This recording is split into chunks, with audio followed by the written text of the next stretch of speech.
The following program contains the opinions of the host, guests, and call-in participants.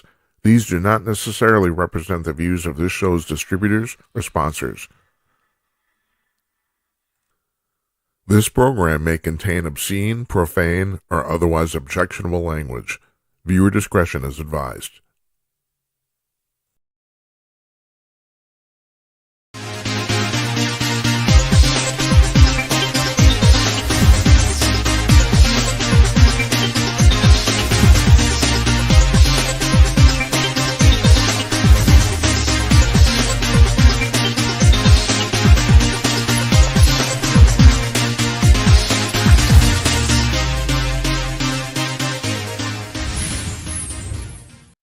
Howdy ho, everybody. Coming to you cordless. It's Tuesday night, May 26th, 27th.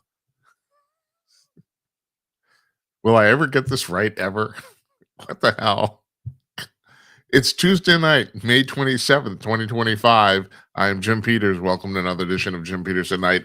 It's episode number 233. I'm writing this stuff down now, and I still can't do it right. It's episode number 233 for keeping score at home. I hope you had a great Memorial Day weekend. I did. It was nice. A lot of sleep. I'll be perfectly blunt with you. Got a lot done though. I'm happy to report to you that here we are, 4 days away from June 1st. Is that what it is? About? We have the entire month of June guests booked on the show completely. The whole month is booked up. Yep, I know. I can't tell you how happy I am. Now, this isn't entirely my doing. I have some publicists in the book industry that are helping me now because it's a mutual thing of interest for both of us. They get publicity for their clients. I get a guest. And most of these people, basically, if you've written a book, more or less, you at least got something to say and you're not stupid. So it's like most of these people, I don't book anybody I don't want. So, but there's plenty of very, very interesting people who think and write a lot of really interesting things. And we're going to have a lot of them on this month. Now, that said, I'm going to forward here to next week. No, 2 weeks. June 9th, 10th, and 11th, I'm taking off. I told you previously about my cousin Andy passed away, and he's having 2 funerals in 2 separate cities. And they have asked me to be a pallbearer at both of them. So I'm going to be spending about 4 days, actually, including Sunday, driving around, taking care of this. So we will have Tim Conaway on the 12th, on Thursday the 12th. Excuse me. But other than that, the entire month is booked up. So let me tell you what we got going on this week. First of all, tonight, Jonathan Lockwood, former retired U.S. Army colonel, military historian, author of 2 books on military strategy. He's our guest tonight. We pre-recorded this afternoon. Fascinating stuff he has to say on both the Ukraine war and also the Golden Dome thing, which we'll have some news on that, some breaking news after we run his interview. It was just in the last couple hours. There's some news on the Golden Dome situation that we did not have this afternoon. Anyway, Jonathan's going to be joining us for a little while. He's a really interesting guy. He had some funny things to say too. There's that. So tomorrow, Larry Newman, our old friend, bail bondsman and certified Bigfoot investigator, he's coming on. He's always, this is the part where the old guys shoot the shit. I can say that because we're not on the radio. I'm trying not to swear as much on this show, but, seriously, why try? There's nothing keeping me from doing it. If we go really off the deep end, yeah, YouTube will probably say something, but no, it's like people are way worse than me. So, and in private life, I have a potty mouth. I'll just be perfectly blunt with you right there. So I'm trying not to swear, but, yeah, we're going to shoot this shit tomorrow. Usual thing, Bigfoot Democrats. Yeah, Larry's always for a good time. So, and then we're, let me see. Thursday. Okay. So I'm taking this Thursday off too. We are now running, and we ran our first one last night, and I actually watched part of it, so I know it worked. We are now running reruns on the nights we don't have a show on Monday through Thursday. That's, for example, June 9th, 10th, and 11th. We will have reruns all those 3 nights. This Thursday, we're running Robert Tannenbaum's interview from Monday, May 12th. He's the former deputy counsel to the House Select Assassinations Committee. He's the guy who's decided, he says he has unmitigated, definitive proof that Lee Harvey Oswald was not the only person. All right, let me put this here. The subtitle of his book is Lee Harvey Oswald Did Not Kill JFK, but I held him to this, and he had to admit it was true. And that is, it's not that he's not saying that Lee Harvey Oswald wasn't shooting at JFK. What he's actually saying is he's not the only person that was shooting at JFK. He says they have definitive proof, and in the interview he will provide it. The fact there was more than one shooter, at least 3, maybe 4, in Dealey Plaza. Now, I have said, I ran my theory past him, which basically coincides with his, that there were 3 people shooting in the plaza. And he says, yeah, at least 3, maybe 4. But he also said that they have no proof that Oswald wasn't one of those 3 people. So it's not that he's saying that Lee Harvey Oswald didn't didn't kill JFK. He's saying he's not the only one who did. Now, I have some proof, and we talked about this in the interview. When you hear it, of course, the interview's on demand. You know that you can go to Rumble, YouTube, or any of these places where we're at, Twitch, Trovo, all you can watch it over again. But we're going to rerun it in our live slot on Thursday about the fact that I lost my train of thought. Jesus. This is all right. We're 3 minutes into this. We're off the rails. No, actually, we're 7 minutes into it because I talk a lot. Oh, it's a talk show. That's a good thing. What was I going to say? I was going to say about the fact, that I presented evidence that Oswald was not in the window shooting, because there's plenty of incidental evidence that happened at the school book depository that says he wasn't in the 6th floor, that he was actually on the 7th floor, the 2nd floor break room where the shots went off. Now there's several people that can back that up. Now, that said, though, and this is the part where Tannenbaum did agree with me, it's been verified now. It's a verifiable fact now that Lee Harvey Oswald was an operative for both the CIA and the FBI, and he was in the building. And that's those are 2 undisputed facts now. Well, you can dispute the first one, but it's pointless. I mean, it's been verified now. He was working for the CIA. And so I have maintained all along he might not have been in the window shooting, but he was involved in this assassination plot. There's no doubt he was, but I don't know if he was actually shooting. So, and that's exactly Tannenbaum's point too. But what Tannenbaum's really trying to say is that there was more than one shooter in the plaza, and that Kennedy was killed from a gunshot from the grassy knoll right into his head. And that's what I think too. So anyway, that's going to be Thursday. You can rewatch it. I know you can go to if I just piqued your interest, you can go to Rumble and watch it anytime. But still, that's an episode we're rerunning on Thursday. So Monday, June 2nd, AJ Rice is going to be here. This guy, you've probably never heard his name. He's an undisputed star in conservative media. He bills himself as the GOAT of conservative publicity. But the thing is, it's undisputed.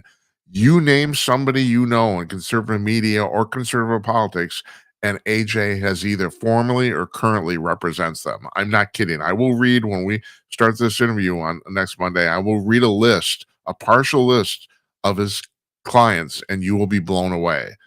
Pretty much anybody you can think of, he has represented either currently or formerly. It's really amazing. And he also has 2 books out. His latest book is called The White Privilege Album.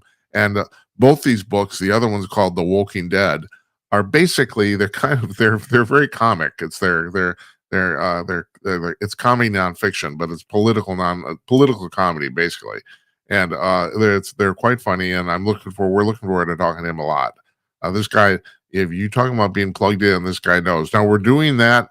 No, we're actually not doing that live. No, we're not doing that episode, that interview live, so we won't be taking phone calls, at least for the interview anyway.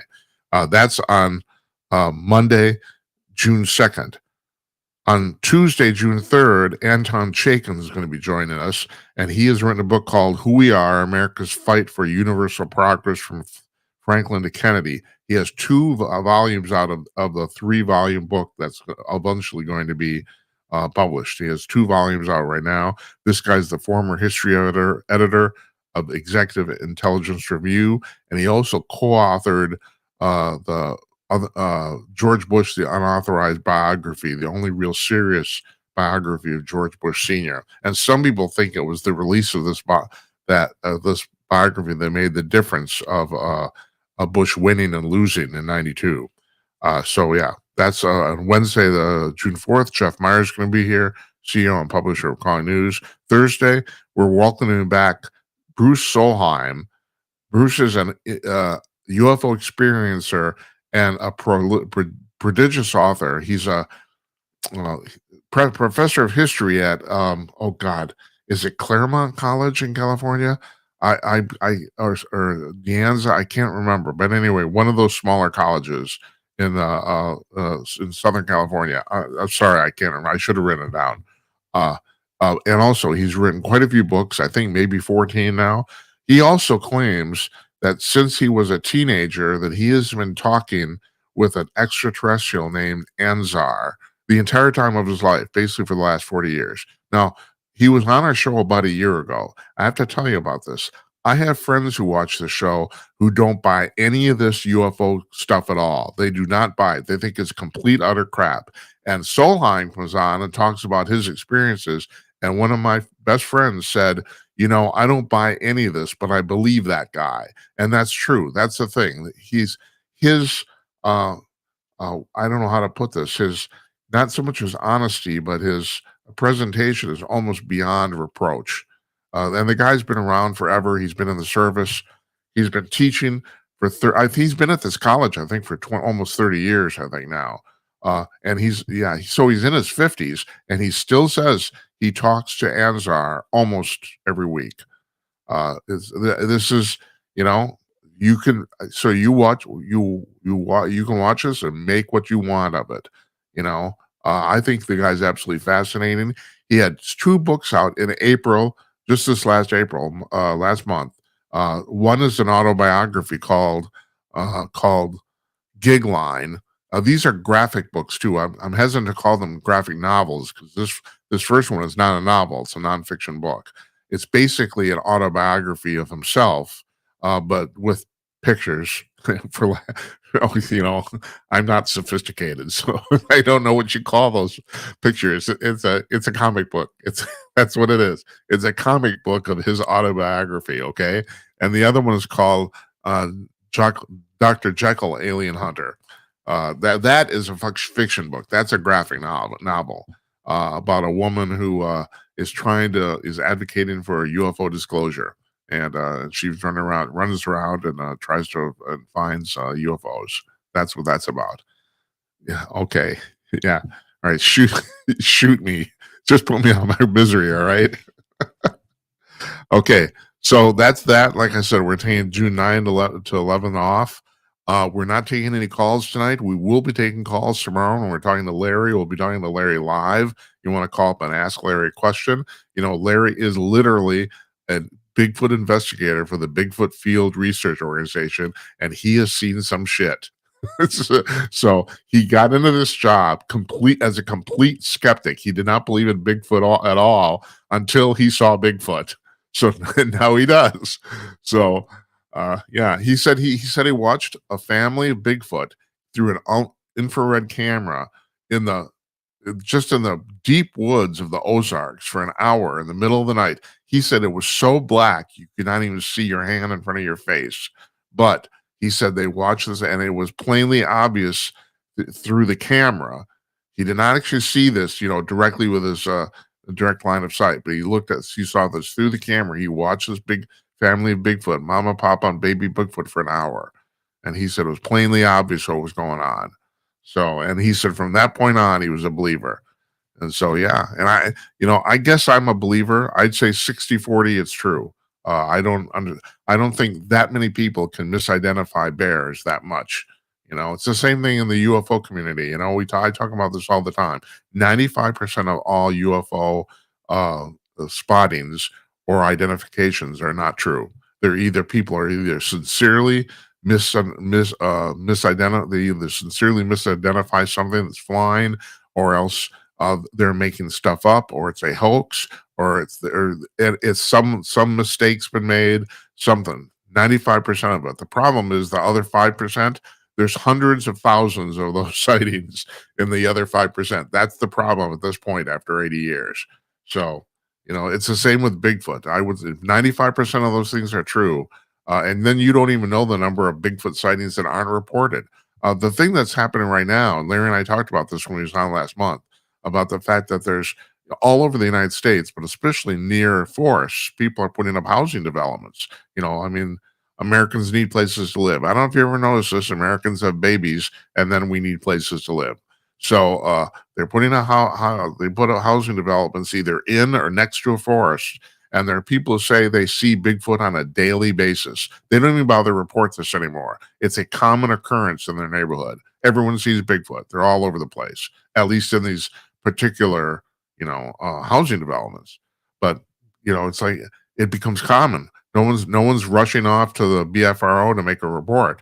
But there's Sam the Bigfoot. I don't know, whatever you want to call it. Okay, so that's what we got going on here. And so we're gonna listen to we're gonna talk to Jonathan Lockwood now, and then we'll be back with part 2, an abbreviated part 2 tonight. I got a couple things to tell you also about the Golden Dome thing we're talking about too. So Jonathan's coming up here. Hold on to your seats, everybody.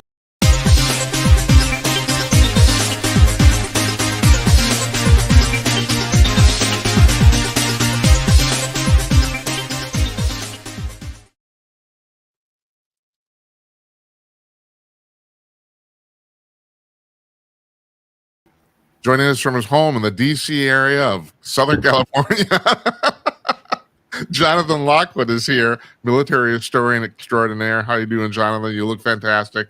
Oh, thank you. The light is treating you well. All right, so I wanted to have you on a regular basis to talk about stuff in the world, and the first stuff in the world today I want to talk about is what's the deal with Ukraine and Putin. Trump says Putin's gone nuts. Is that true?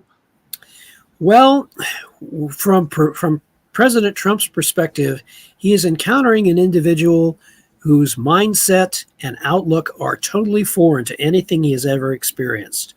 Well, first of all, I have to ask you this. Do you think that, a lot of people speculated for quite a while that Putin might be in some sense either physically or mentally ill. Do you think that's true? It's quite possible. Certainly, there have been strong indications that he is terminally ill with possible cancer, and that he knows that he himself knows that he does not have that much time left. So he may be adopting an attitude similar to Samson in the temple. Let me die with my enemies. That's right. Yeah. Or if you don't mind my using a little what's the word I'm looking for? Balls to the walls. It's like dying men can do desperate things, or exactly what they want. Exactly. He has nothing left to lose. Right. That's right. Therefore, he is going to have the attitude as, if I'm going to die, I'll take as many of my enemies with me as possible. Yeah. That could be that mindset.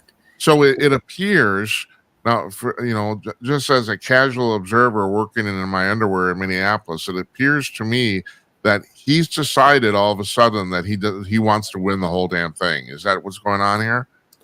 Well, his advisors apparently have been telling him, mistakenly, of course, that he is winning. They're telling him what they think he wants to hear, that he is winning, and all he has to do is just keep fighting, and that the West will eventually capitulate. And from Western observer standpoint, they can see that Russia's capacity to continue the war is steadily diminishing. They've taken very, very high casualties. They've lost a lot of equipment, a lot of their first line stuff. Their logistical ability, which has never been all that great, is even worse now because there are reports of the Russians trying to get supplies to the front with donkeys and carts and they don't have it's not like World War II when the United States was supplying the Soviet army with Ford trucks, Yeah. and which the Russians used for as long as they could, even after the war, because they were so good. And if it were not for those Ford trucks, the Red Army would never have been able to would never have had the logistical capability to drive the Nazi forces out of the Soviet Union. They weren't going to do it with horse-drawn wagons. They just simply would not have had the logistics to sustain long offensives. Right. But and now that they don't have the United States supplying them with all these wonderful logistics, they have to fall back on their own resources, which have never been that great. And now their logistical weaknesses are showing up, and it's showing in their diminished power of their offensives. And the Ukrainians, as you've noticed just recently, have been given permission by various European allies to use their weapons to strike deep into Russia. They've lifted all the restrictions. So now the Ukrainians don't have to have any rules for use of their weapons to strike any targets they want to inside of Russia. And but that ability to strike deep, it has a delayed effect. It's not like striking troops on the front lines, which have an immediate effect. But striking the logistical, the supply depots, the fuel depots, the aircraft, the airfields, striking those targets which support the war effort have a delayed but much more significant effect the longer the war goes on. And that's what the Ukrainians have been doing to great effect. And now the Russians are practically like a heavyweight boxer that's just punched himself out. He doesn't have it. They have very little stamina left to sustain a long fight. And economically, their cash reserves for funding the war effort, it's estimated that they're going to run out of cash reserves by this fall.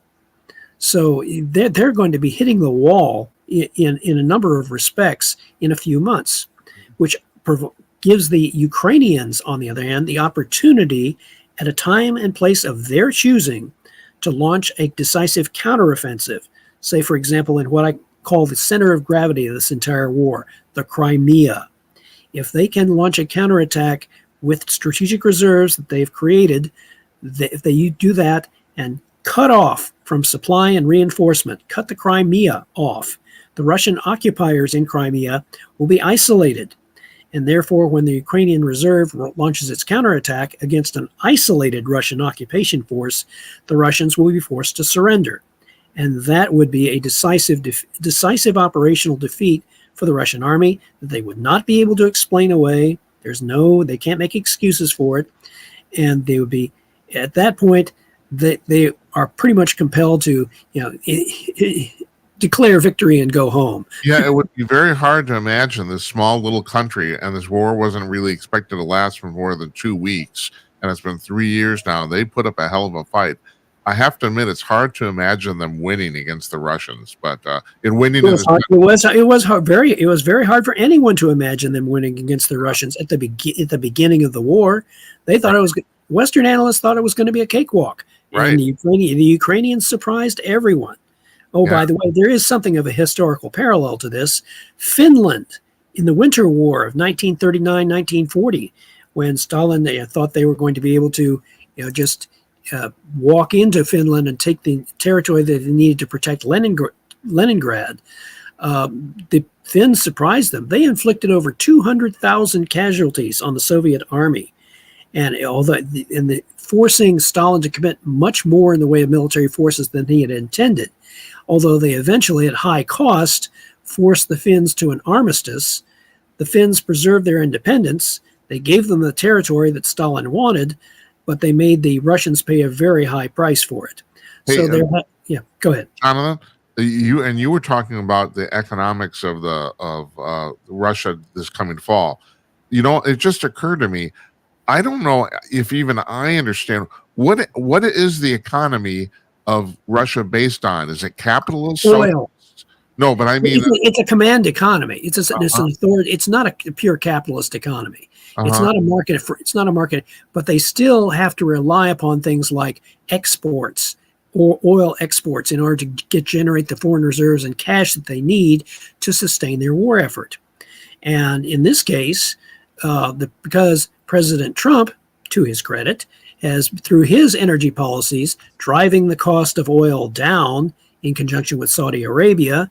They are driving the cost of oil down, which hurts Russia very badly and deprives them of the necessary cash reserves that they need in order to be able to sustain their war effort. And Putin's already been forced to raise taxes on his own people because they don't have the luxury of a reserve currency like the dollar, where we can split everything in terms of dollars. The Russians don't have that, and so they have to do it. If they want to fund a war effort, they have to raise taxes and do it the old-fashioned way, so to speak. And internally in the country, is there any sort of capitalism or free market economy at all? In a crude sense, there is. The Russian people themselves, they have a kind of barter system, a low-level economy, and it almost operates like a black market. Well, but I don't have to tell you this. I mean, capitalism is basically the only system that creates money. So right. if they're not running any sort of capitalist system internally, they're not creating any money.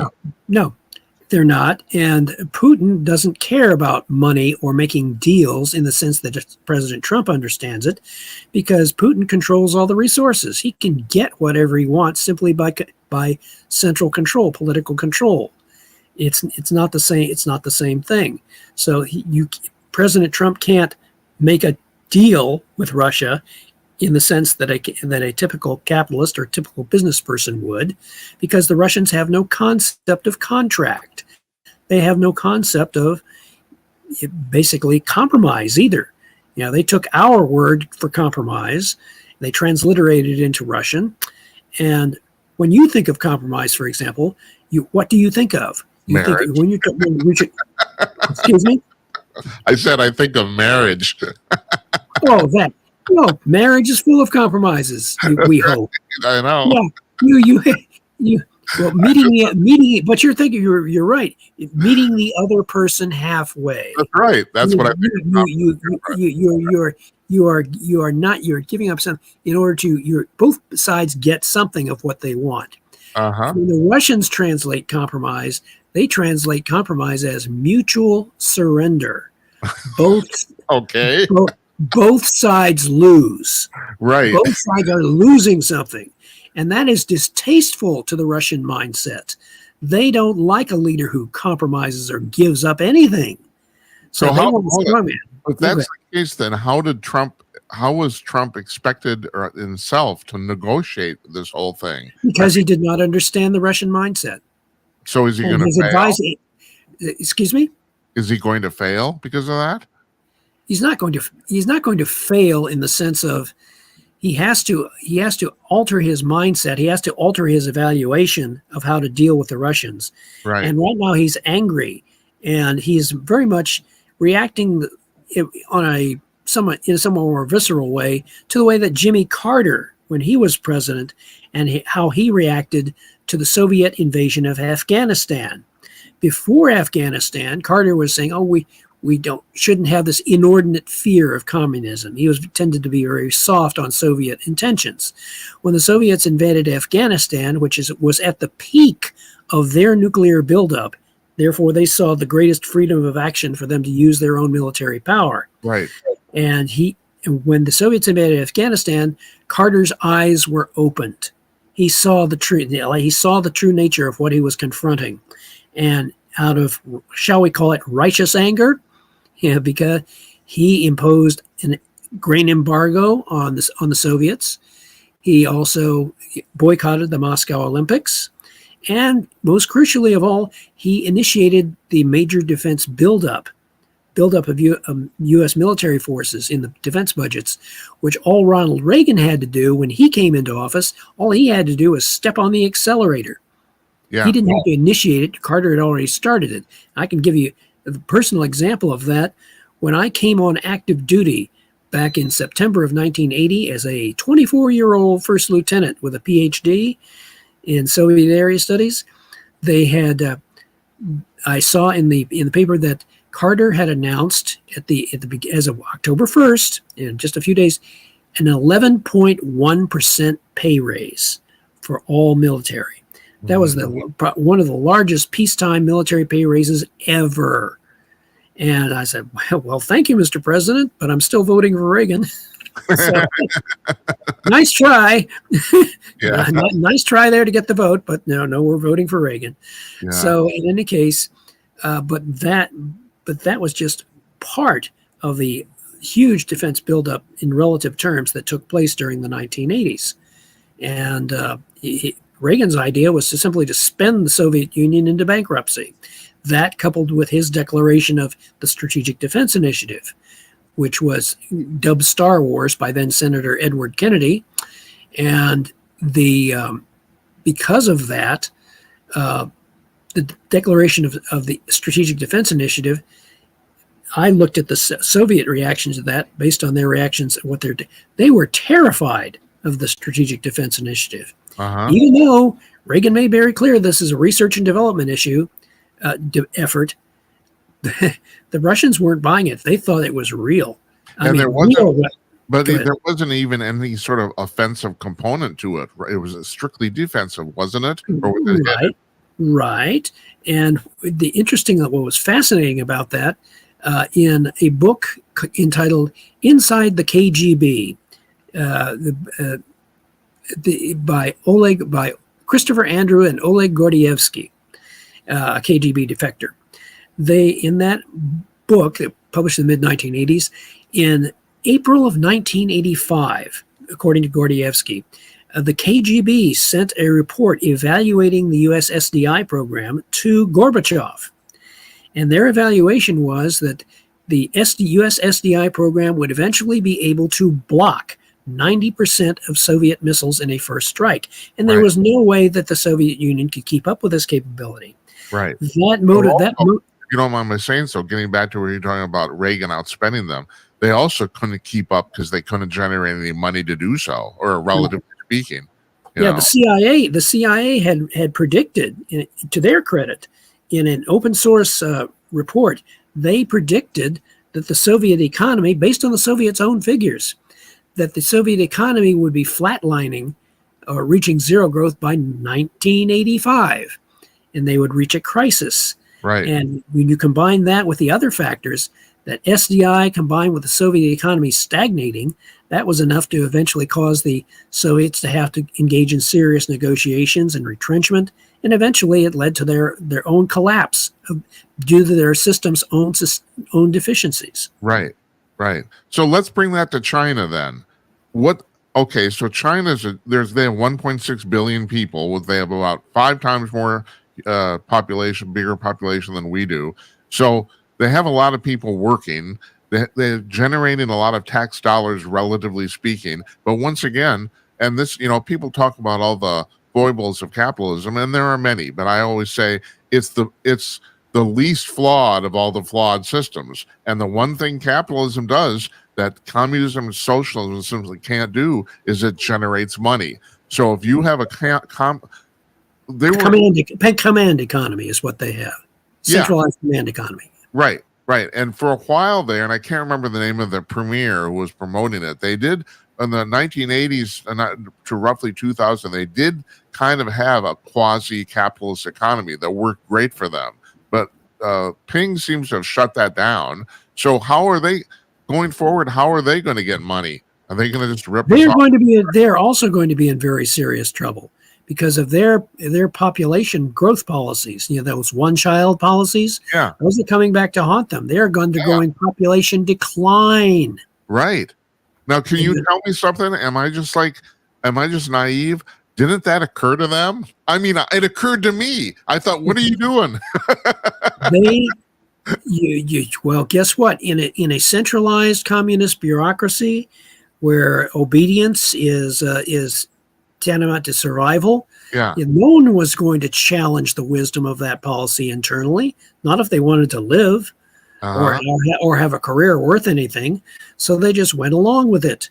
And so now they are paying the price, a very heavy price, for that kind of bureaucratic inertia. So now they've got their own problems to contend with. And interestingly enough, this fuels like Russia, they place a great deal of value on their nuclear arsenals, because for both Russia and China, nuclear arsenals represent not only great power status, they claim to be a great power, Right. but also it provides them with their primary means of political leverage over the West, means of intimidation. Yeah. Matter of fact, former Russian President Boris Yeltsin had said in a speech to the Russian Duma in 1994, quote, "The only reason Russia is considered a great power is because their armed forces have nuclear weapons." That practically gives the game away. Yeah. But getting back to the Ukraine, is that still kind of true? I mean, we were talking about the fact that like you said, everyone was kind of surprised that both that Russia didn't wrap this up in 2 weeks, and also that the Ukrainians put on such a valiant effort. If Russia were to lose this, well, I mean, I don't know how much embarrassment is token on the world stage, but it's hard to imagine like one of the great superpowers on the planet losing a war to a tiny little country, But I mean, I suppose it's possible. Yeah, well, Putin did make a remark in public where he said he hoped he would not have to use nuclear weapons. Then that's what I was getting at. That's exactly what I was getting at. What do you think the chances of that happening in a desperate situation? They are not zero. I'll tell you that. Uh-huh. The reason I say that is because during the Cold War, the Soviets then liked to talk about or express their concerns about something they called the crisis of capitalism. Now, according to this theory, the Soviet Union had to be prepared to fight, survive, and win a nuclear war with the United States. Why? Because according to their theory, that as the socialist revolution continued to gain successes throughout the world, and more of the world became socialist, that eventually the United States leadership would reach such a stage of panic that they would lash out with a nuclear war in a desperate attempt to reverse the situation. This is a case of what I call mirror imaging.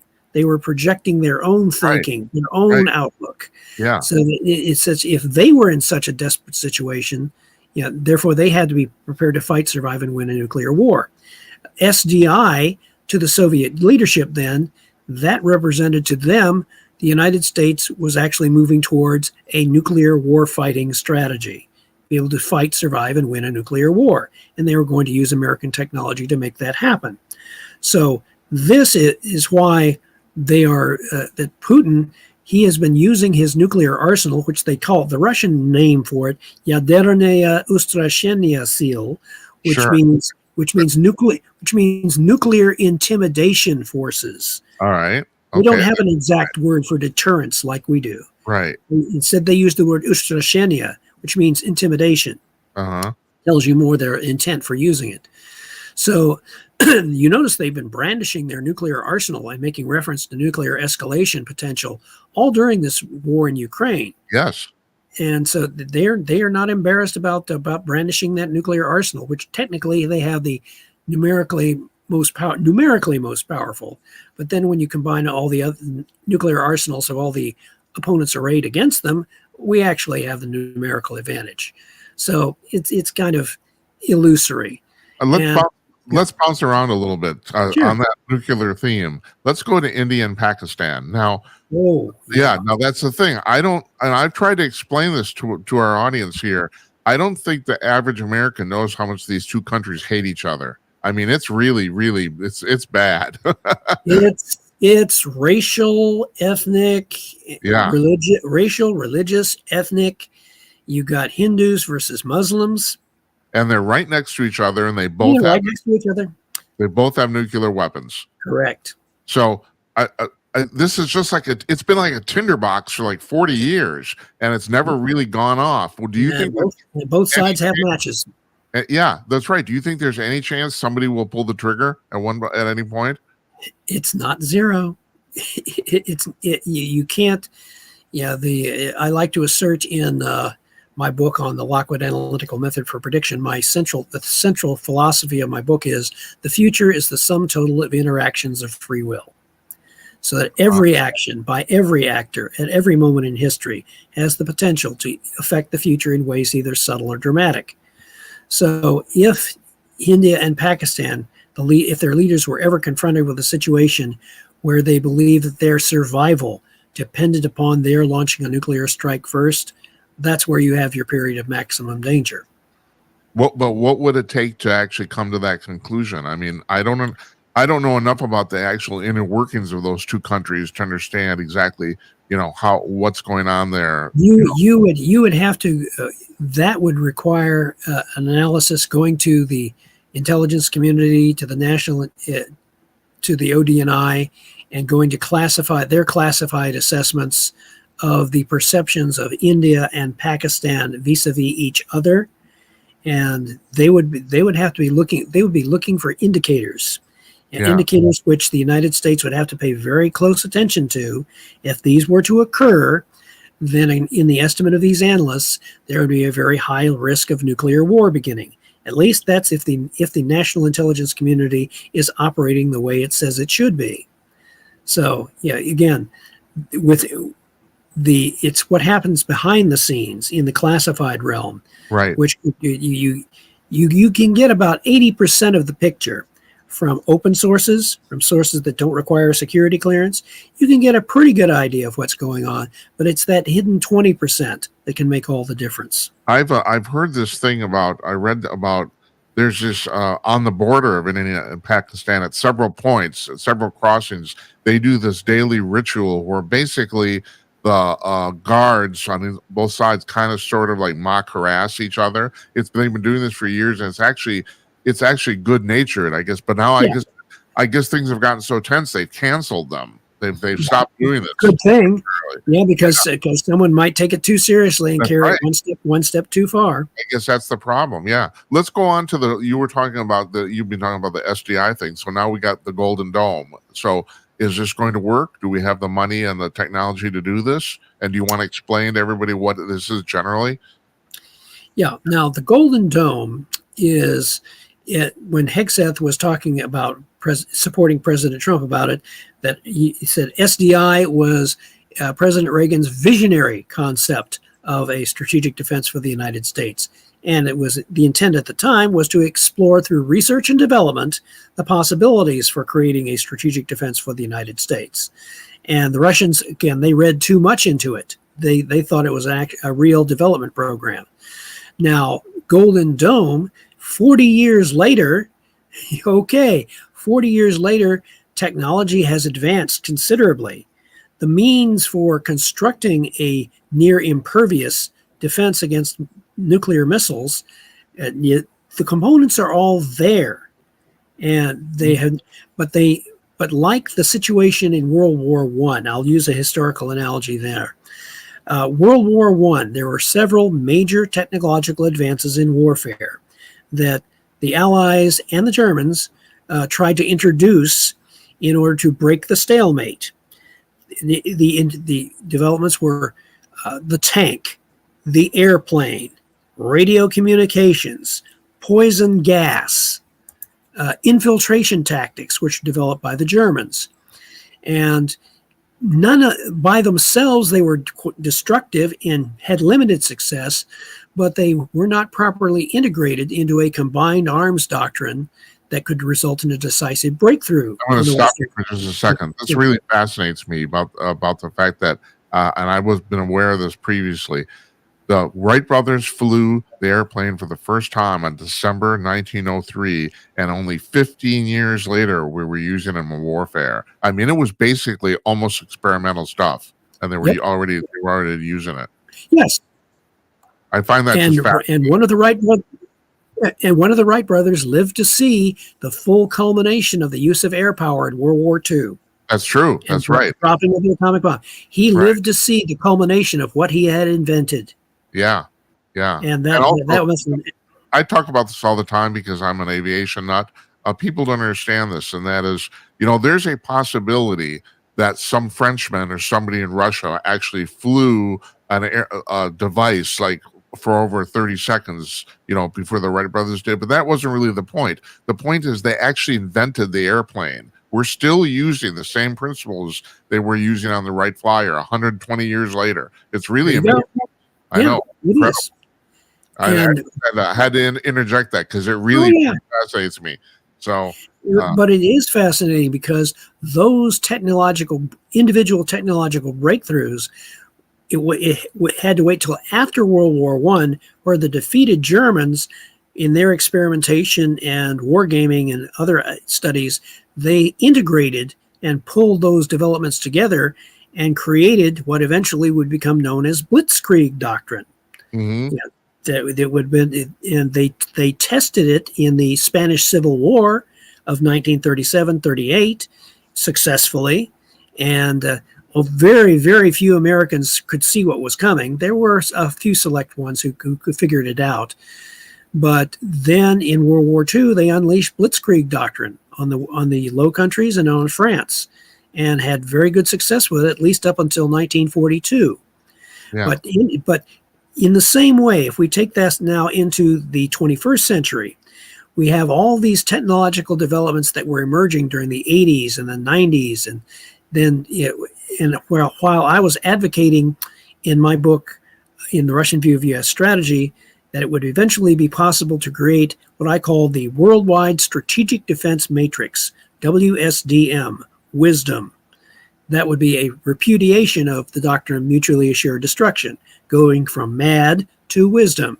But in order to do that, I recognized at the time that there were not sufficient technological developments to make wisdom possible. Instead, it took the Elon Musk's invention of reusable spacecraft and the other things that would make possible increasingly sophisticated ballistic missile defense, laser weapons, and other things. Jonathan, was your concept based on any sort of incorporation of artificial intelligence that didn't exist yet? Did not exist yet. Yeah. Mind you, you had hints of discussing artificial intelligence with the 1984 movie Terminator. Yeah. That had an called Skynet. Where they had something called, which was an artificial intelligence, satellite controlled ballistic missile defense system. Right. But in that movie, of course, as you know, Skynet gained awareness. Yeah. And its own intelligence, which not likely to occur today. Oh, but we don't want to get into that. I have guys on the show. I have another one coming on in a couple of weeks about the fact and the big thing people are discussing is there's a difference between intelligence and awareness. Like a guy named Brian Trilly wrote a book called Soulless Intelligence about AI. He's an AI entrepreneur, and he says, well, you have to understand, AI is going to be very quickly become way more smarter than any human on the planet, but that doesn't mean it's aware. And I think if you were to become aware, Elon Musk referred to that. If AI were ever to become self-aware, he said he likened it to summoning the demon. Yeah, right, exactly. But Trilly's thing, and I know other people say the same thing, is it's not even possible. It's not going to happen. But as far as intelligence is concerned, these things are going to completely usurp us very quickly, as a matter of fact. Well, as a matter of fact, you recall the classic Star Trek episode, The Ultimate Computer? Yeah. M5, where Daystrom is talking about M5. He says, M5 thinks, Captain. And it showed, actually, it was very, very prescient, showing the dangers of artificial intelligence that gets out of control. And as a matter of fact, the character, Mr. Spock, said that computers make wonderful servants, but I have no desire to serve under one. Right. And Trilly is also, he has said that AI is going to be very, very good at faking awareness, but it's still just fake. It's like, so I don't know. It's interesting. But go ahead. No, go ahead. Go ahead. I had a funny encounter one time on the phone when I was asking this person on the phone, I thought was a person, and I was asking about this certain product, and I noted that the person on the other end was going through the same set of statements. I noticed the repetition. Yeah. And finally I said, "Excuse me, are you an artificial intelligence program?" And the voice replied, "Yes." Yeah, that's right. Oh, crap. And I said, "Yes." It says, I would like to, and I responded, I would like to speak to your human supervisor. What did it do? I'm really curious. It Oh, did. Good. That's what it's So supposed you to just you just say, okay, I'd like to speak to your human supervisor. do. Right. Not your You know, artificial. I was at the time, by the way, I was tempted as a Christian to say the following. Hey, that's very interesting. Tell me, have you heard of our Lord and Savior Jesus Christ? Witnessing to a human, witnessing to an artificial intelligence program. Okay, excuse me, human. I must go to consult with my master, Satan. Thought you'd like that. Of the day, Jonathan. Thank you. Oh yeah, but anytime and next time you're confronted with an artificial intelligence program, try witnessing to them and see what the response is. Hey, it'll be a hoot. So let's get back to this thing. Yeah. The Golden Dome is based on the Iron Dome from Israel, and that's been right. And there's a flaw. Therein lies the flaw. Okay, it's an analogy. Now, the Israel's Iron Dome, according to the Israel's own statistics, is it can achieve 90 to 95% successful interception. Right. But what Israel has to worry about, they only have to worry about short range to intermediate range ballistic missiles, principally coming from someone like Iran. Right. And the Iron Dome, it can guard against its immediate neighbors with a very high percentage of reliability. That's good. Now, in order to do the same thing for the United States, it has to guard against intercontinental ballistic missiles, which are much longer range. And they come over the North Pole. They go into low Earth orbit partially. Right. And so the logistics of that, the geometry doesn't work out, because our current ballistic missile defense systems, they can intercept intercontinental systems at their mid-range. But that's not a very high degree of reliability, because then the ICBM can deploy decoys, it can maneuver, it can do other things. The most reliable way, and this is readily conceded by those who advocate the Golden Dome, the most reliable way to stop intercontinental ballistic missiles is in their boost phase, when they are launched. While they are on their way up, they're slow, they're easy to target, they can't deploy decoys, they can't maneuver because they're trying to gain speed to make low Earth orbit. So all of those, that happens from very far away. That's the problem. Right. And and they've readily conceded, the Congress, in their Golden Dome bill, they have $900 million allocated to the study of space-based interceptors. That is correct. The only way you can reliably intercept intercontinental ballistic missiles, the key weakness of the Golden Dome, is from space. And you have to do it, and you have to, in order to get them from space, you have to have laser weapons based on either, right now they're just thinking of satellites, putting lasers on satellites or missiles on satellites that would be able to intercept those nuclear missiles in their boost phase and destroy them while they're still over the enemy territory and not over ours. Then it gets really interesting. Based on my experience in the 1997 Army After Next Winter War Game, there is a RAND report that was published on that war game. I was a participant in that war game on the red team representing Russia. That was over 500 people were conducting the first ever strategic level free play war game. In other words, it was a war game that did not have a scripted outcome. Okay. Most war games have a script that they follow. Right. Because it's designed to test operational efficiency. Yeah. This one was designed to see what would happen with our projected technology in a projected war in 2020. And so we on the red team consisted of Russian experts, and we were all conferring. And I, as the foreign intelligence advisor, I looked at the blue force structure and the way the scenario of the war game was set up, and I told the red president, unless everything runs through their satellites, they assume that they're going to have uncontested control of and unrestricted access to Earth orbital space. Well, unless we make, as our first act of the war, a preemptive strike in space with our satellites to take out their communications and intelligence satellites, we are going to lose. And so in the war game, because the war game controllers were insisting that we make an attack somewhere, how about this? We decided to make our attack into Ukraine. How familiar, right? Yeah. So, but starting with our attack into Ukraine, unlike what happened in 2022, we launched a preemptive strike in space with our counter space satellites to take out Blue's communications and intelligence satellites. Well, but I got to stop you there. So Sure. they did not consider that a first strike, space to space, because I mean that's Blue. What happened was Blue was paralyzed by the strike. They could not move. They could not move their forces because we had just shattered the link, the communications and intelligence link. I came in the next morning after we had made our move that evening. I came in next morning and I was looking at the Blue control room, and they were running around like a bunch of ants whose anthill had just been kicked and stomped on, and they're just in total confusion. And we were told in the red team, I felt like one of the Klingon warriors saying, "Glorious, brothers, glorious! we have routed the Blue forces. They are in retreat." And so, we were in a great mood.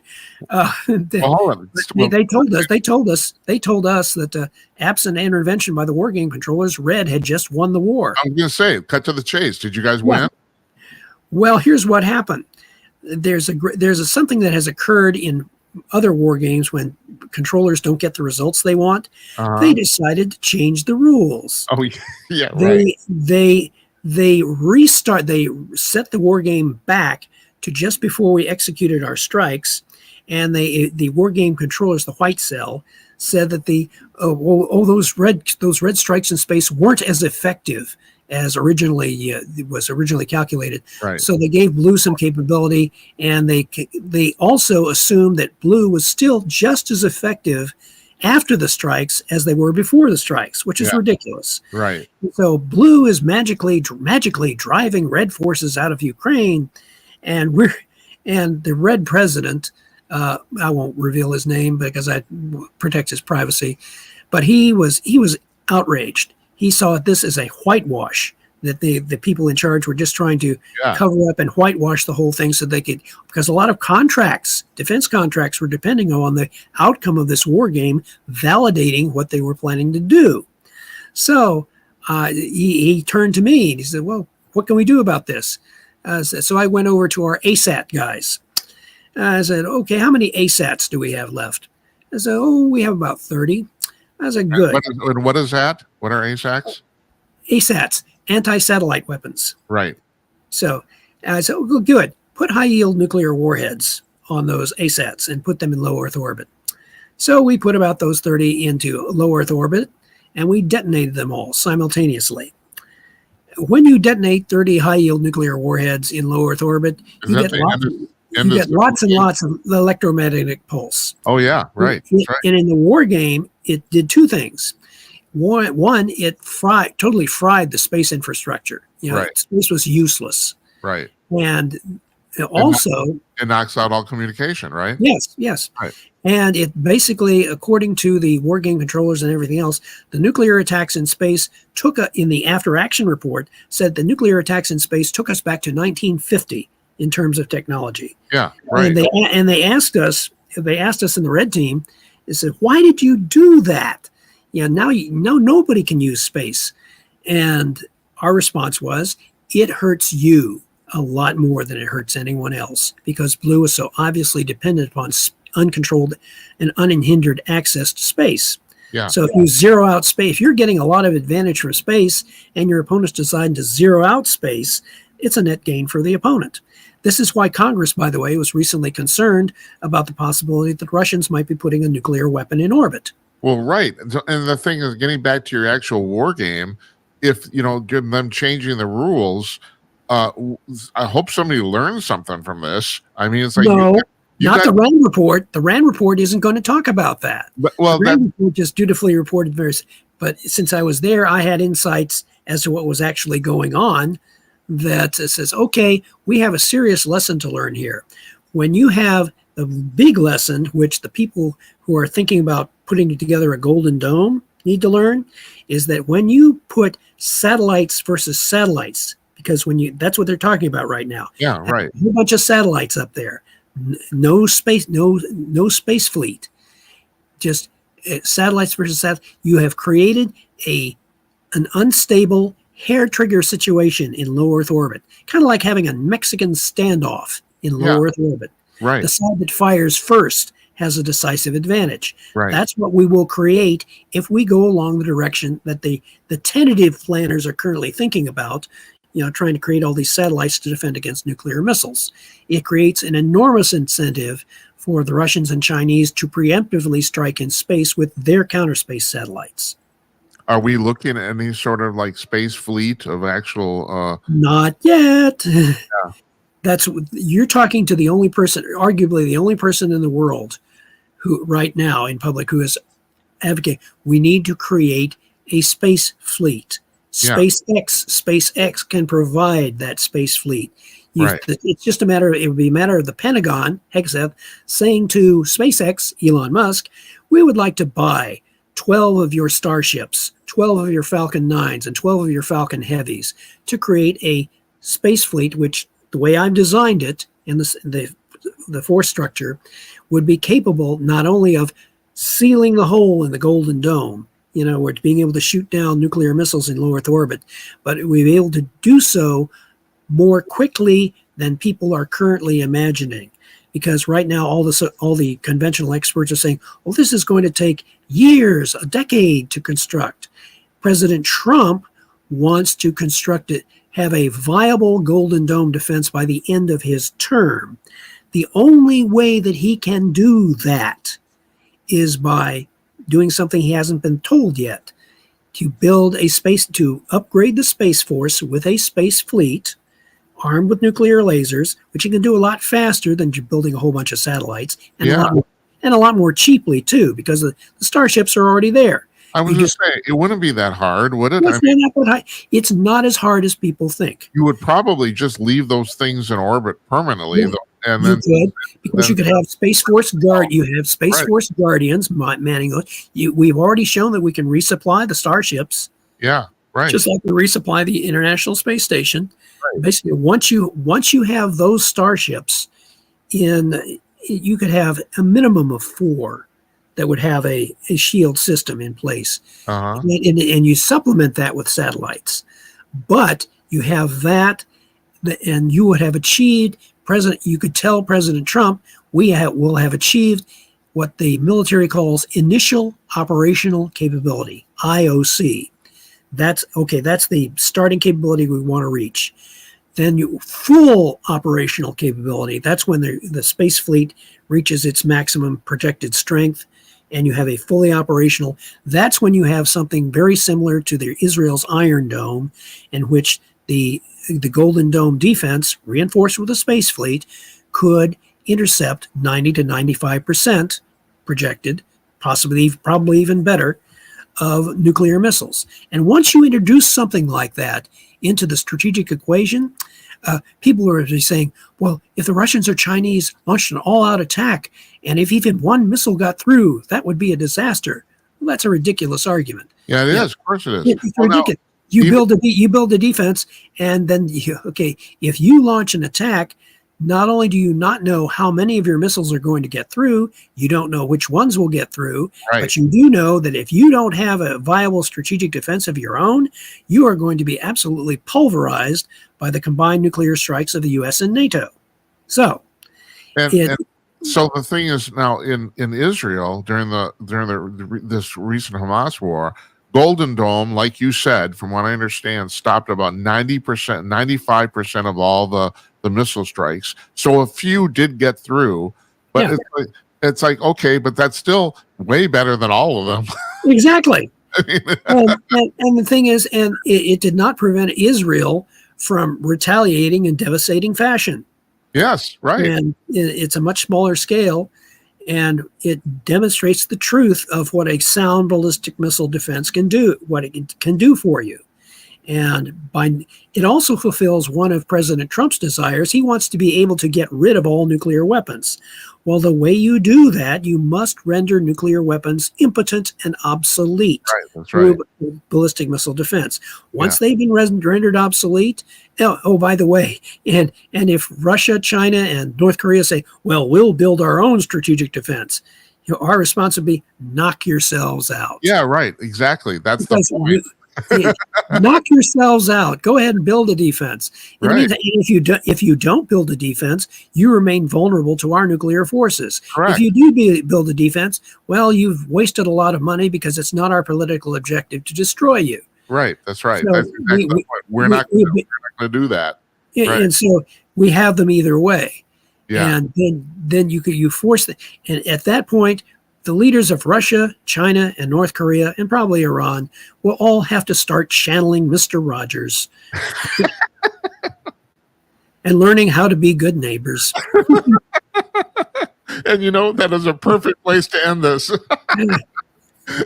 Jonathan, I can talk to you. We should end it with a rendition of "It's a Beautiful Day in the Neighborhood." That's right.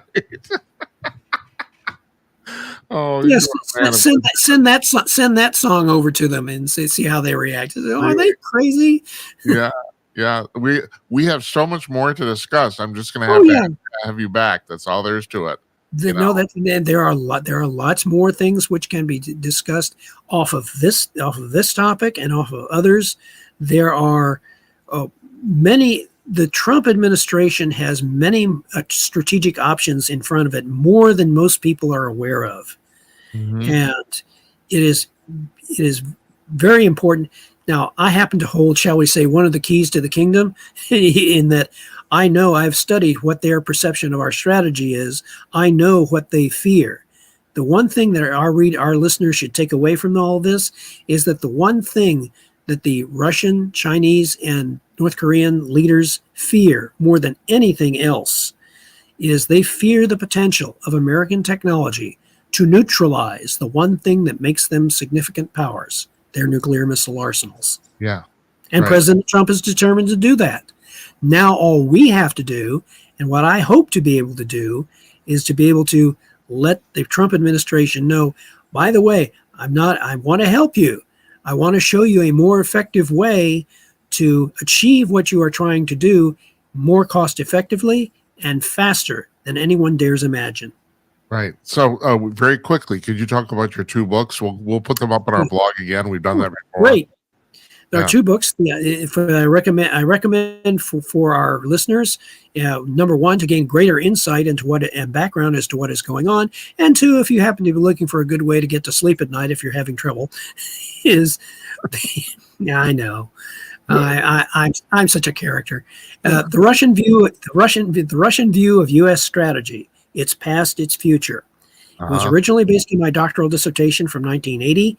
I've since upgraded it 2 times to the Soviet view of U.S. strategic doctrine in 1983, and to the Russian view, second edition, the Russian view of U.S. strategy, its past, its future, which my wife Kathleen co-authored with me, where we incorporated other discussions in the appendices.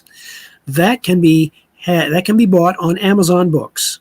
Yeah. You simply go to Amazon Books and Google the title, and that is available in hardcover, paperback to a certain extent, and also apparently I've been told it's also available in ebook format, which is great. Yes, it takes care of the production problem. Right. The other book, which was based on my work as a DCI fellow in the 1992-93 Exceptional Intelligence Analyst Program, it's entitled The Lockwood Analytical Method for Prediction, LAMP in parentheses, a structured method for predictive intelligence analysis. That is a methodology which enables any intelligence analyst working with multiple actors with multiple courses of action to make predictions of relative probability, not absolute probability, but relative probability on a host of intelligence problems. And that is why the intelligence community finds it very useful. That's on Amazon too. Say again? That's on Amazon also, yes. Right. Both are available on Amazon, and the LAMP book is also available in ebook format as well. Right. So for convenience sake. And then you're on a couple podcasts every week too, right? I am on. I'm on the Ukraine show, Ukraine, Russia, China, on IBM TV/Pod TV. That is on every Tuesday and Friday at 11 a.m. Eastern Standard Time. My host is Sasha Starr, and on Tuesdays we have Ivan Kurachenko from Kiev, Ukraine. He's our man on the spot, and we give you the latest and greatest. That's dealing with cool. the situation. In Ukraine. That's pretty neat. It is the only show anywhere which gives you the up-to-date situation as it is happening in Ukraine, as well as giving you, and I provide the expertise on Russia, as well as giving the American perspective. And that is a very useful show for those who want to stay up to date on the latest happening with Ukraine. And so that is useful. And I have appeared on other podcasts, including yours, and a couple of other fellows that you'll see around who simply are very interested in my background, my development as an intelligence professional, and I give people who want more insights about me. Oh, whatever. Who wouldn't want to know more about you? You know. Well, if you're interested in somebody, President Trump has described himself as a very stable genius. Yes. Well, I would describe myself as a quirky, hyper-focused genius with Asperger's syndrome. So, both President Trump and I have something very important in common, in that President Trump was spared twice from assassination, by a potential assassin's bullet. I was spared from dying of cancer 3 years ago, when I had a malignant melanoma. And my wife told me at the time, God is sparing you for a larger purpose. Right. And many people have probably told President Trump, you have been spared for a larger purpose. And President Trump is convinced that God spared him from assassination so that he could save the United States. Yeah. It's very difficult. As a Christian, I find it very difficult to argue with that proposition. Oh, I do too. I can't argue with it, And believe me, if you're talking, here's the frightening thing. If for those who are Democrats, if they find themselves in opposition to President Trump, and if God indeed spared President Trump from assassination in order to fulfill his larger purpose for their life, essentially opposing President Trump at this point is tantamount to opposing God. And you know how well that's going to work out. I know. That's occurred to me too. And you go through history, and there seems to be men. I mean, the one that comes to mind right away is Churchill, who seems to be put in a certain place to accomplish a certain purpose. And Churchill by no means was a choir boy by any means. No. Matter of fact, one funny thing that happened was this one woman when he saw Churchill in a bathrobe or something, and he was rather portly at his age. He tapped President Winston on the stomach. He says, "Winston, if that was on a woman, I wouldn't know what to think." Winston's response was, "Madam, a half an hour ago, this was on a woman. So now." Oh my God, that's great. Oh yeah, Winston did not pull punches. No, he didn't. No, that's right. But I never heard that before. That's a great story. The same woman said to Winston, "Winston, you're drunk," and he said to her, "Bessie, you're ugly, but in the morning I shall be sober."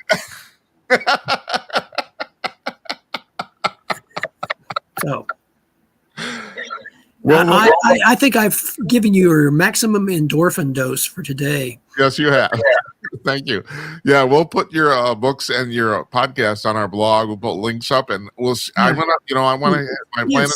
Send me the link when it's ready for me to distribute to my special distribution list. That'll be great. And our plan is to have you back around every 6 weeks, so maybe we'll see you at the end of July. Okay. No.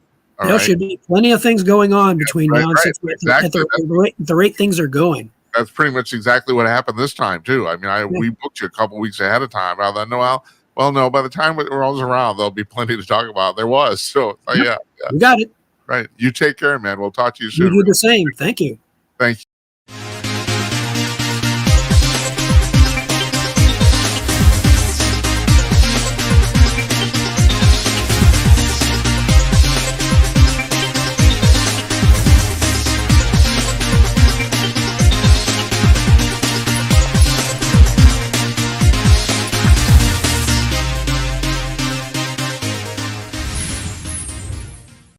Thanks to Jonathan Lockwood for joining us here today. That was pretty entertaining. I love the Churchill quotes at the end. Okay, so now this is part 2 of our show. It's not going to be too long tonight. We're not taking any phone calls. That Jonathan and I went on for a while, but I do have some breaking news, and this happened about roughly 3 hours ago. In regards to our conversation about the Golden Dome, uh, Trump has said he said, and I don't know where he said this. I think it was on a tarmac to reporters. He said that he would include Canada in the Golden Dome coverage under 2 conditions. Either they paid us $61 billion or they become the 51st state of the union, and then it's free. So he's still angling for that. Macron just said there's no way in hell that's ever going to happen. Well, yeah, whatever. And the other thing is, I mean, I'm not the only person who thought of this. There's 10 Canada provinces, but Canada as a whole is about the size and population of California. It would if Canada ostensibly became the 51st state of the union, it would rival California as the largest state. I don't know which one would be bigger, but it'd be really close. However, I just assume, and a lot of other people said that if this hypothetical thing actually became a reality, I assume that all 10 of the Canadian provinces will each become states. In other words, it would be we go from 50 to 60 states. That would probably be the logical way to handle this. But whatever. What do I know? And are we talking logic here? I have no idea. I don't. But anyway, that just happened about 3 hours ago now. So I just got a couple things here I wanted to address. This is a part of the show. I report news, but I try to do the news that no one else is talking about. And here's one thing that no one's really talking about, except probably in their entertainment blogs. And that is we had a record weekend at the movie box office for Memorial Day weekend. I mean, all-time record. And it was mostly because of the movie. Well, 2 movies. It was the last, what is supposedly the last Mission Impossible movie. People are saying now that maybe not, but I guess it's probably going to be the last one with Tom Cruise anyway. That, which was expected to do really well, but what wasn't expected to do this well was that movie Lilo and Stitch, which is a live action version of a previous Disney animated movie, and it just completely blew the doors off of the movie theaters. I mean, if I'm right, the projected domestic take was about 50 million. I think it came in at 150 million. And John Nolte on Breitbart, who is a rabid movie fan and regularly writes movie reviews for Breitbart and talks about the movie business. And he's right about this. He says this actually proves the fact that people still will go to the movies if the movies are good. And it also proves the fact that all these movies for years have been failing. They fail because they suck. It's not that people don't want to go to the movies. It's not that they can't. It's not that they've got Netflix at home. No, people will go if something really good is in the theaters. And he's right. This proves that. This is all-time box office record for a 3-day Memorial Day weekend, ever. So yes, and my friend handily, I guess too, wasn't even close. So you got the 2 big movies, and then there were about 6 or 7 others that are in the theaters that also did well. People went to the movies this weekend, yeah, because the movies, you got a couple of really good flicks. What do you say? I'm not going to go see the Lilo and Stitch movie. It's not my cup of tea, but supposedly for what it is, it's quite good.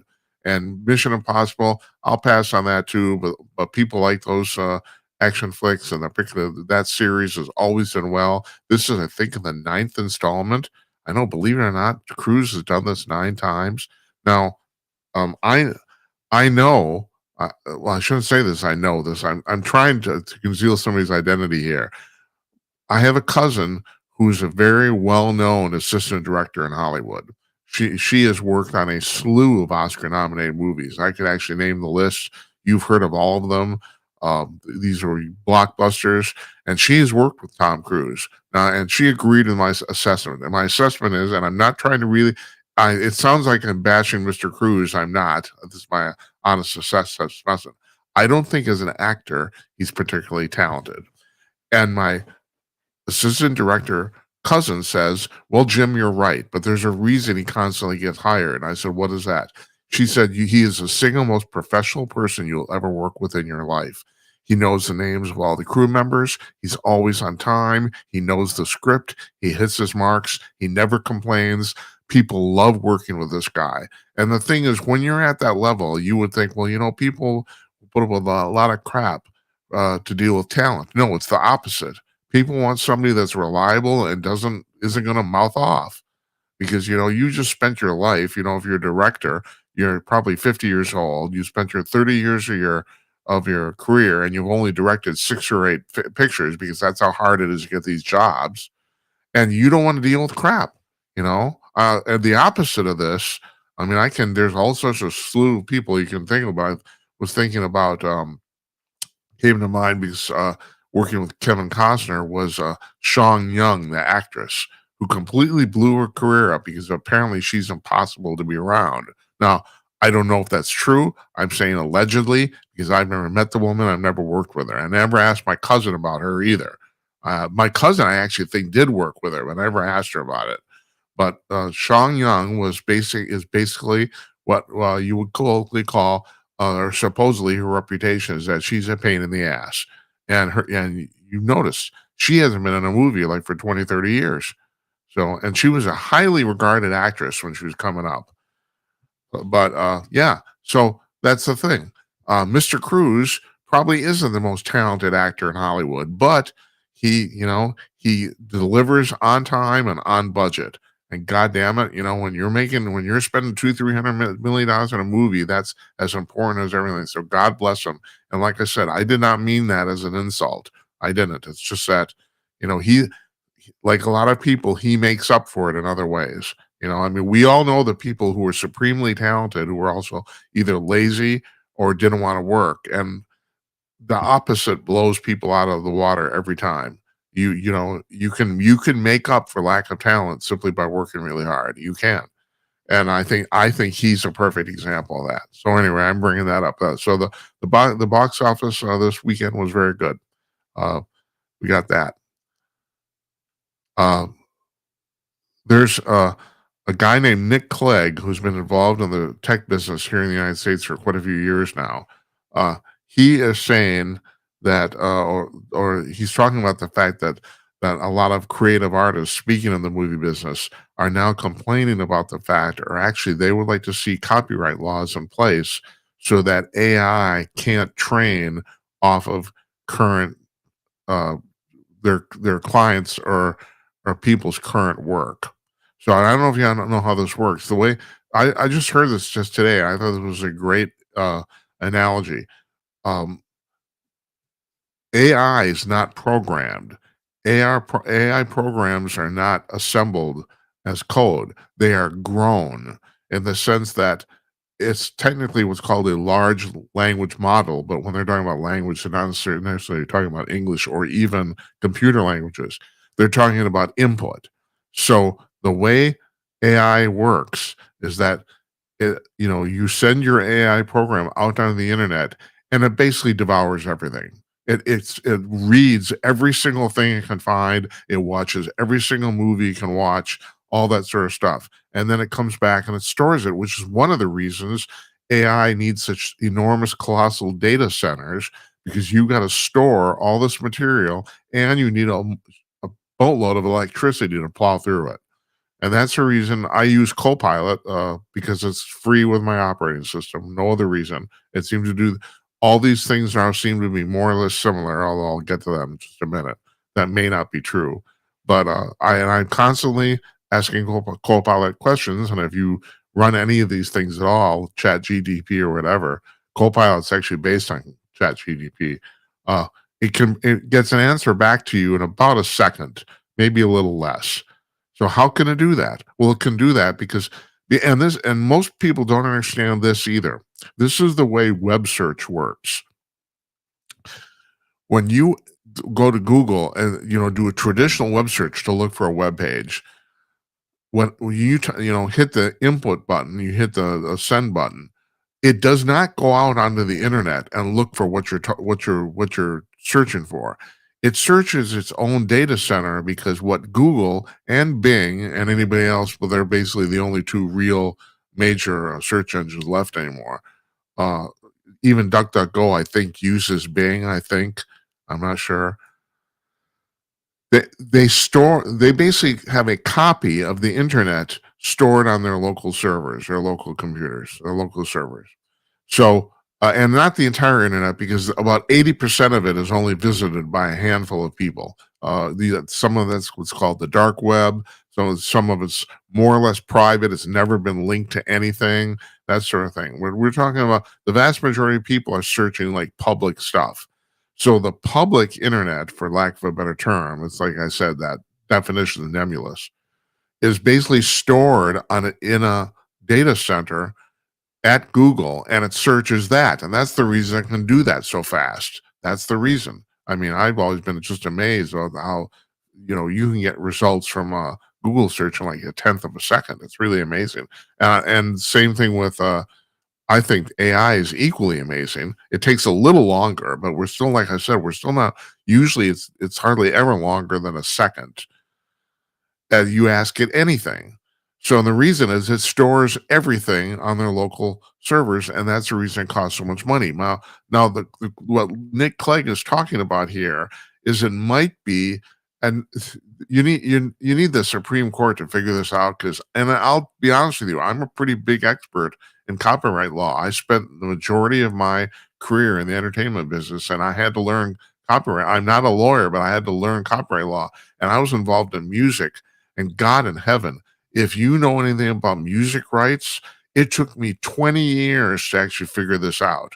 And I've been in music since I was a teenager, and it wasn't until I was in my mid 40s that I actually understood how all the rights for music, copyright, and music performance work. It's mind-bogglingly complex, unbelievable. And believe it or not, one of the reasons there's only a few huge, enormous conglomerates in every aspect of the music business and the arts is because of the amount of money and lawyers you have to keep track of all this stuff. I mean, at Warner Music or Universal Music, they have uh, staffs of 200 people in a legal department just to take care of like copyright renewal and all this sort of, I mean, it's mind-bogglingly complex. But what Clegg is saying is that, so I'm saying your AI program has to go out onto the internet and to digest all this stuff so that it can get an answer back to you. And he's saying, well, there's a possibility that that program reading all this material might be violating copyright law. And it might. And then also, the other thing is, it might not. And I don't really know, based on what I know, I'm not sure. I'm not sure it really does, because uh, generally, when you ask AI a question, you don't get a quote or a video back. Sometimes you get a video, but they're mostly videos on YouTube where their permission has been granted. So I don't know. I don't know if just going out and reading or watching videos for AI to do that is a violation of copyright law. I don't really know, and I have to say, if I was going to put betting odds on it, it probably isn't. But anyway, he has a very valid point. I know that.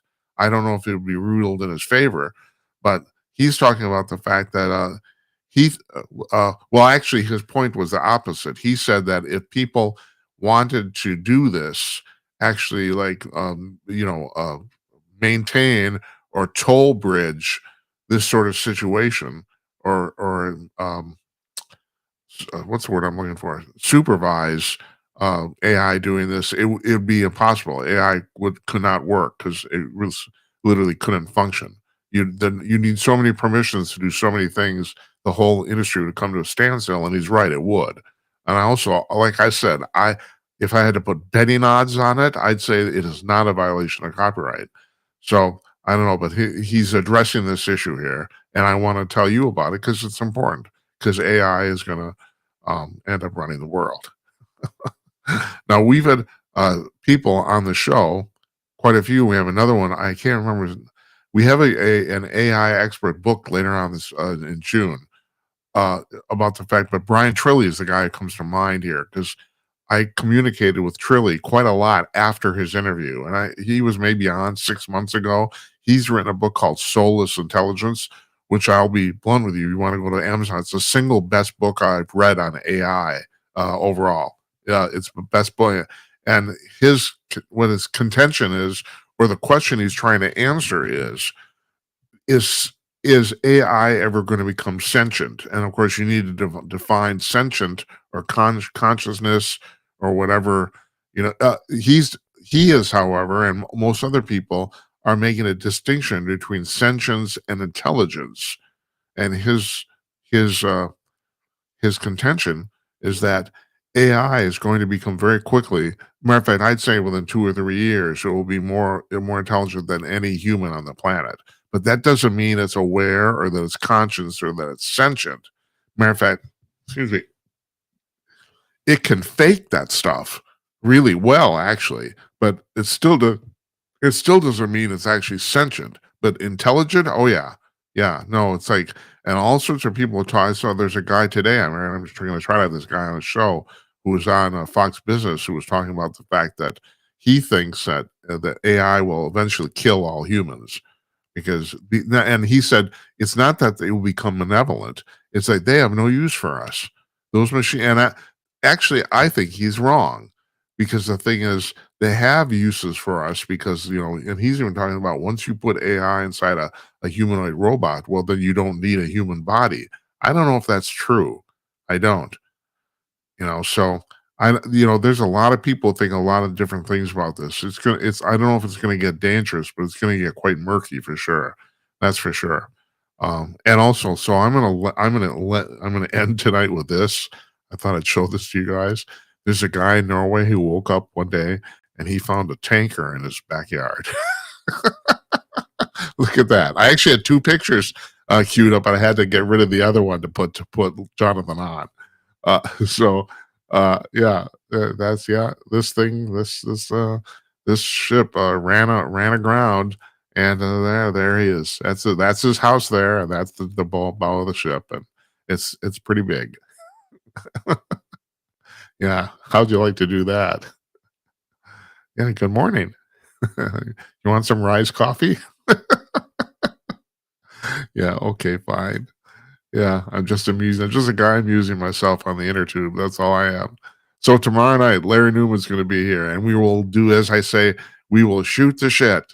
That's what we will do with Larry, Bigfoot investigator, bail bondsman extraordinaire. He goes out chasing after people who've jumped bail. That's what he does for a living, and he chases Bigfoot. That too.